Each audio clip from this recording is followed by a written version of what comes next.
Hello guys, in this video, I will show you how to use BlueStacks on your PC.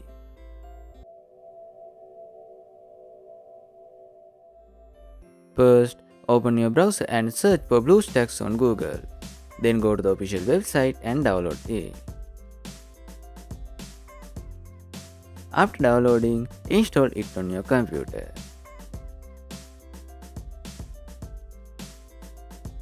Once the installation is complete, it will open automatically. You will first see the BlueStacks store. Just go back and you can start using BlueStacks. In the System Apps section, you will find all the essential apps. And you can use Play Store to install any app you want. Now go to Settings where you can adjust different options to improve performance and make your experience better.